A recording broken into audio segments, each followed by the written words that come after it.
லேபில் உருவாக்குன செயற்கையான இறைச்சியை விற்கிறதுக்கு இப்போ சிங்கப்பூர் கவர்மெண்ட் பர்மிஷன் கொடுத்துருக்கு. இப்போ இதுதான் உலகம் முழுக்க மிகப்பெரிய பேசுபொருளாகவே இருக்குது. ஈட் ஜஸ்ட் அப்படின்னு சொல்லக்கூடிய ஒரு கலிஃபோர்னியா கம்பெனி பார்த்தீங்கன்னா செயற்கையாக கோழி இறைச்சி தயாரிக்கக்கூடிய ஒரு ஆராய்ச்சியில் இறங்கியிருக்கிறாங்க.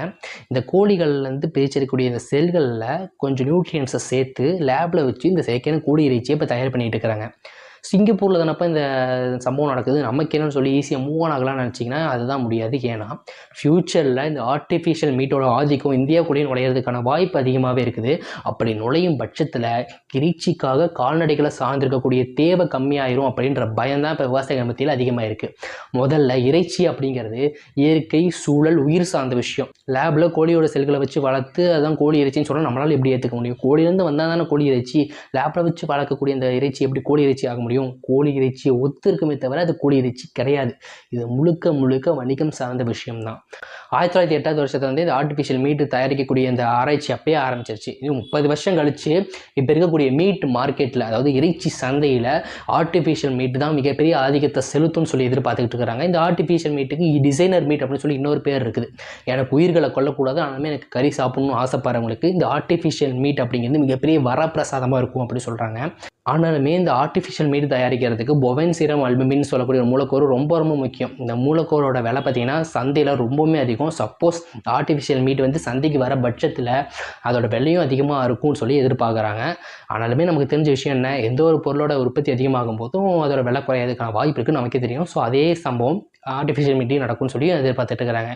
அதே நேரத்தில் நம்ம ஞாபகம் வச்சுக்க வேண்டிய விஷயம் என்னென்னா, இயற்கைக்கு மாற நம்ம எந்த ஒரு விஷயத்தையும் செய்யும்போது அதுக்கான பக்க விளைவு ஏற்படும் அப்படிங்கிறது இயற்கையில் எழுதப்படாத நீதியாகவே இருக்குது. இதை தான் நம்ம ஞாபகம் வச்சுக்க வேண்டிய விஷயமாகவே இருக்குது. ஆனாலுமே இந்தியா மாதிரியான ஒரு விவசாய பின்புலம் இருக்கக்கூடிய நாடுகளில் இந்த ஆர்டிஃபிஷியல் மீட் ஈஸியாக உள்ள வரதுக்கான வாய்ப்பு கம்மி. ஏன்னு கேட்டிங்கன்னா இந்தியர்களோட மைண்ட் செட்டே வேறு. ஈஸியாக நம்ம ஏற்றுக்க மாட்டோம். ஆனால் 50 வருஷத்துக்கு முன்னாடி இந்த குடிக்கிற தண்ணியை பணத்துக்கு விற்பாங்கன்னு சொல்லிட்டு நம்ம எதிர்பார்த்துருப்போமா? அதே மாதிரி ஒரு வேளை எதிர்காலத்தில் ஆர்டிஃபிஷியல் மீட்டும் நமக்குள்ளே ஈஸியாக ஊடுருவதுக்கான வாய்ப்பு இருக்குன்னு எதிர்பார்த்துக்கிட்டு இருக்கிறாங்க. இதை பற்றி சூழலியல் ஆர்வலர் ரவீந்திர நடராஜன் என்ன சொல்கிறான்னா, ஒரு விஷயத்தை மக்கள்கிட்ட திணிக்க என்ன காரணம் வேணாலும் சொல்லுவாங்க. இந்த சூட்சமத்தை நம்ம ஈஸியாக புரிஞ்சுக்கிறதுக்கு கல் விவகாரத்தை எடுத்துக்கலாம். முன்னாடி ஒரு காலத்தில் கல் அப்படிங்கிறது உடம்புக்கு நல்லது செய்யக்கூடிய ஒரு பானமாக இருந்துச்சு.